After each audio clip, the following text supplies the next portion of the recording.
Hello everyone and welcome to Storytime at Midville Library.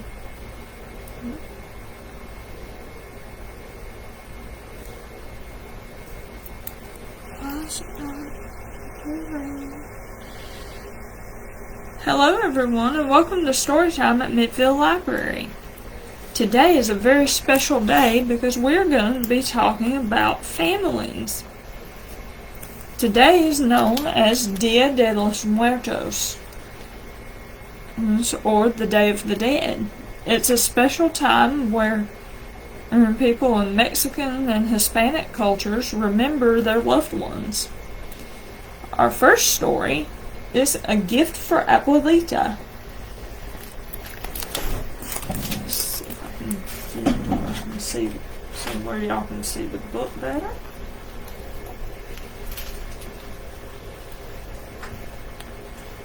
Rosita and her grandmother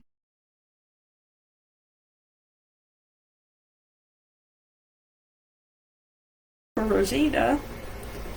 Mira, Rosita, look, her grandmother said. She held up 3 strands of yarn. Each takes a turn crossing over the other. One morning, they made up a song about making tortillas. What do my hands say? Pla, pla, pla. What does the pan say? Sa, sa, sa. What does my mouth say? Da, da, da. Dame más tortillas. They laughed as they stacked up the finished tortillas. Abuelita scolded the day she discovered Rosita pulling up plants in the garden. I'm weeding, protested Rosita. Those are not weeds, replied Abuelita. She showed Rosita what to pull and what to save. These little plants are chilies. We will harvest them together. This year you can help me make salsa. Rosita was pleased. She liked helping her grandmother cook.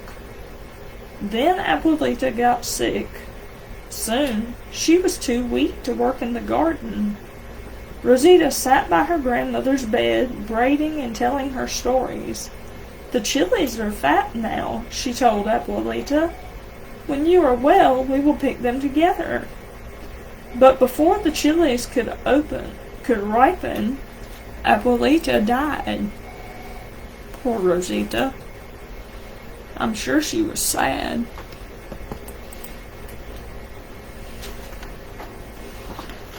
Rosita missed her very much. She missed the soap scent of Abuelita's everyday dress and the ply, ply, ply of her hands shaping dough for the tortillas. She missed the strong warmth of her grandmother's arms. She wanted to hear Abuelita's voice whisper good night. Abuelita is in heaven with the angels, Mama told Rosita at bedtime. She will watch over you while you are sleeping. Rosita didn't want Abuelita to be with the angels. She wanted her at home. We need Abuelita here, Rosita told Abuelo in October. Her grandfather nodded. His brown eyes glistened. Yes, he said. I miss her too. You can show Abuelita how much you miss her. Mija. Make her a gift for when she visits us on the Day of the Dead. On the Day of the Dead, families remember the people they love who have died. Each family makes an ofrenda at an altar to welcome the dead. Everybody makes gifts for the altar. But what can I make? Rosita wondered.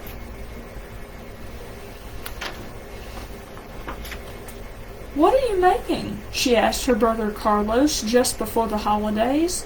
Is it a gift for the altar? Yes, said Carlos. A lizard for Tio Antonio.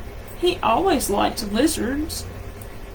Rosita's father was in the marigold garden. What are you making? She asked him. A harvest of flowers for the altar and graves. Abuelo Leon loved these flowers. Rosita found her mother in the kitchen. "What are you making?" she asked her. "Chicken and mole for Tia Dolores. It was her favorite." "What are you making?" Rosita asked Abuelo. "Is it for me and Abuelita?" "Yes, I am weaving this blanket to keep her soul warm." Rosita remembered something she knew how to do. She asked Abuelo for 3 long strands of yarn. Then she sat near his loom in the courtyard and started to braid. She braided the following morning as well when her family went to the market. They sold some flowers and bought candles and incense, apples and bread of the dead. "What a beautiful braid," said the woman who sold them the bread. "Gracias, but it isn't finished yet," said Rosita. All the way home on the bus, Rosita worked hard on her braid. The cord reached from the tips of her fingers past her elbow. That afternoon, Rosita's family prepared the ofrenda. Mama and Rosita brought food from the kitchen, tortillas and chicken in brown mole sauce. Rosita helped her mother light a candle for each soul they were remembering. "One for your Tio Antonio, and one for Abuelo Leon," said Mama. "One for my Tia Dolores, and one for our dear Abuelita." Then everyone added their gifts to the altar. Everyone except Rosita. "Where's your braid?" asked Mama. "It isn't finished yet," Rosita said. All afternoon, friends came to visit, bringing their gifts for the dead. As each person arrived, Rosita stopped braiding and hurried to greet them. Abuelita never came. "When will I see her?" Rosita asked Carlos. "Silly," he said. "You won't be able to see her. Spirits are invisible." "If spirits are invisible," Rosita asked Papa, "how will I know when Abuelita is here?" "You will feel that she is near," said Papa. How will it feel? Rosita wondered as she braided her cord. More friends arrived in the evening, but Abuelita didn't come. "Where is Abuelita?" Rosita asked Papa. "Why didn't she come?" "It is a long way from heaven," he said. "Perhaps she will be at the graveyard tomorrow." The next day, Rosita and her family went to the graveyard. They pulled weeds and washed the gravestones. When the graves looked beautiful and new again, they spread out a picnic. As they ate, they told stories of the people they remembered. "Will Abuelita be here soon?" Rosita asked. "Think of all the things you loved about Abuelita," Mama suggested. "Then she will know where to find you." Rosita braided her cord and remembered. She remembered her grandmother's husky old voice when she sang the song about making tortillas. She remembered the tales Abuelita told while she cooked chilies for salsa. Rosita braided, remembering all she had loved. As twilight deepened, she finished her braid. It was as tall as she was. Rosita sat by her grandmother's grave, stroking the cord with her fingers. In it, she had braided the things she remembered. The scent of her grandmother's dress, the pla, pla, pla of her hands on the tortillas, her songs and her scolding, her tales and the taste of her salsa. Closing her eyes, Rosita began to feel warm as if she were safe in her grandmother's arms. Soft wings brushed her face like a kiss. Then, in her heart, a husky voice whispered, "Buenas noches, Rosita." "Oh, Abuelita, you came! Mira, I made this for you." She laid her gift over the grave, and she knew that, like the braid, the cord of their love was too strong to be broken.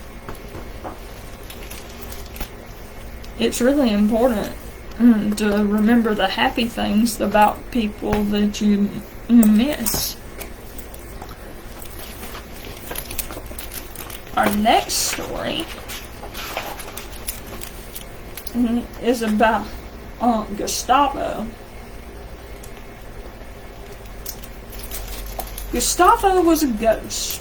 He enjoyed doing the normal things that paranormal beings do, passing through walls, making objects fly, and glowing in the dark. But there was nothing in the world that he loved more than playing the violin. Well, almost nothing. Gustavo was secretly in love with Alma, the prettiest monster in town, but he also had a problem. You see, Gustavo was so shy that some things felt incredibly difficult for him. And the worst part of it? Making friends was terrifying. Gustavo had never dared to speak to any of the other monsters. He tried getting close to them in many different ways. But even when he was right in front of them, they just couldn't see him. Gustavo longed to be part of something. More than anything, he wanted to make a friend. I have to be brave. I have to let the others see me, he thought. So he decided to send a letter, a very special one. It said, "Dear monsters, I would like to invite you to my violin concert, which will take place at the Day of the Dead party next full moon at the cemetery. I would be thrilled to see you there. Signed, Gustavo the Ghost." As the days went by, Gustavo couldn't stop thinking, what if no one shows up? What if they don't like my music? What if they don't like me? Except tonight was the night. And this time, he couldn't hide.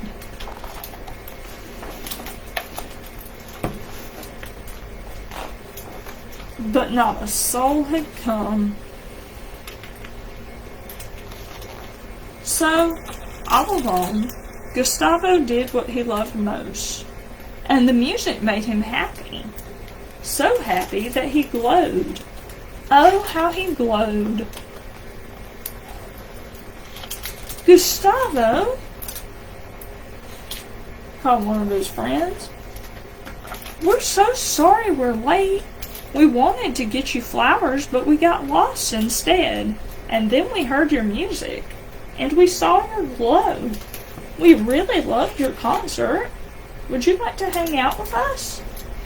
From that moment on, Gustavo's life changed, and everyone discovered that even if he didn't talk much, he was the best at helping and protecting his friends.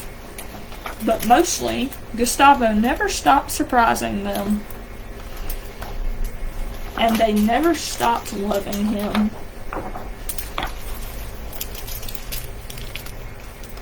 Sometimes friends can be just like family as well. And music can be very important to a family. Just like in our next story, Miguel's music. "Hello, my name is Miguel. I am 12 years old, and I live in Mexico. I love music. I want to be a musician like Ernesto de la Cruz. He was once the most popular singer in Santa Cecilia. Everyone still loves his music. Music makes me happy, but my family doesn't want me to play it. In my special hiding place, I play my guitar in secret. Only my friend Dante knows what I do. He would never tell even if he could. He is a good dog. Abuelita is my grandma. She does not like musicians. Abuelita yells at them. They are scared of her. She doesn't like the plaza either, but I go there to see the statue of Ernesto de la Cruz. I want to play music for everyone just like he did. When I'm not practicing my music, I like to spend time with Mama Coco. She is my great-grandma. She doesn't talk much, and she is a good listener. Everyone in my family makes shoes. Abuelita says I must learn to make shoes and set up for the holiday. Every year, we have Dia de los Muertos. It means Day of the Dead. We think about family members who came before us. We make a special altar to honor them. No one talks about Mama Coco's father. He is the only family member not included on the altar. My great-great-grandpa left the family to play music and never came back. I do not even know his name. He is why no one in my family is allowed to play music. My family finds out that I love music, and Abuelita smashes my guitar. I'm so sad. I found a special guitar. It belongs to Ernesto de la Cruz. It's beautiful. I play a few notes, and marigolds fly around me.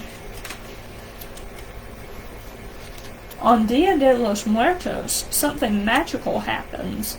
Dante and I go to the land of the dead. All my family members who came before me are there. It's amazing. While I'm there, I meet a musician named Hector. We sing together in front of a lot of people. It is my favorite silly song. I dance too. The music makes me jump, spin, and sway. I see Ernesto de la Cruz. I'm so excited I have to sing. I jump to my feet and sing so loudly everyone can hear.